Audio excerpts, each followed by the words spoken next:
tao talaga hirap na hirap sa sobrang init ngayon. So ang mga tao ngayon hinanap tubig palagi sa sobrang init.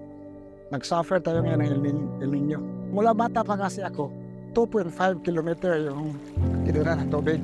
Puro babae yung nauna sa akin, ako talaga magigib.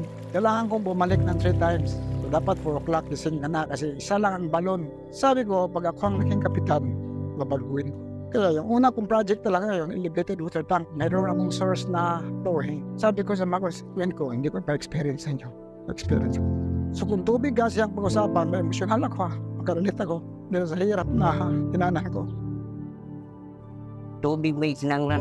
Kanang gikan mi diri og sayo kaayo sayo buntag. Bili na mo itong abot mi galas 8. Pag abot na mo galas 8, lakaw na po mga 2 oras yun ang lakaw na mo. Makabot mi dito sa kuan, kanang sa tinugdan dito ani. Pero kini mo dugay na kaya na ning tubiga. Mura kitang makawala-wala. Kini rin mo lautay. Mula tayo ni siyang tubiga. Mas amo rin yun ang giantos po para ra po ni namo po diri. Pagkakaroon kay nit kayo, gi puli-puli ning adlaw sa pansil gabi diri schedule ra kini atong pangabo da pangwag tubig para konsumo ra gyud ako ra ay amo ra nga magdili ta magtinabangay o tay tubig.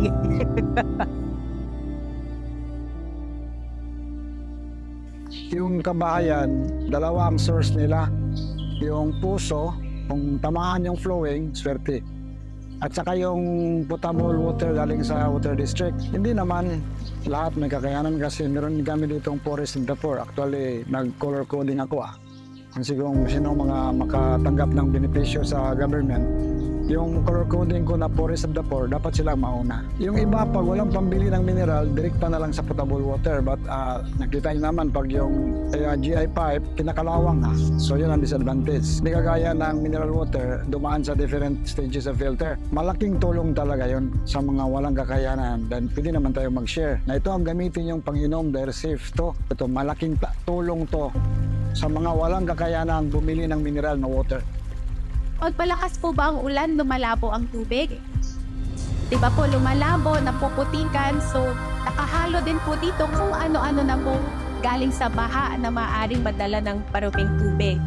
So yan po, isa lang pong pinapakita namin para mapaalala po na konektado lahat yung tubig. So baka akala po natin yung tubig malinaw, hindi po kagad ibig sabihin nun ay malinis o safe.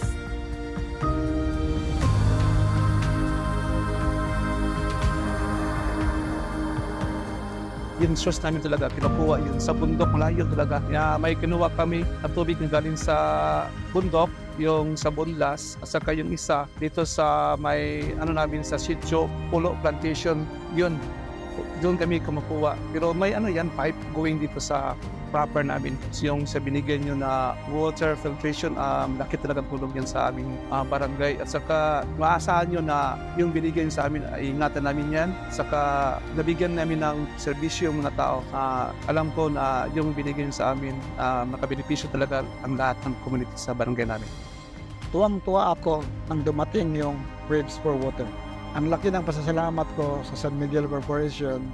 Maraming salamat po na isa kami sa napili sa buong 2nd District na nabigyan kami ng opportunity sa ganitong project and also sa San Miguel Corporation, and salamat talaga. Sana marami pa kayo matulungan katulad namin, no? God bless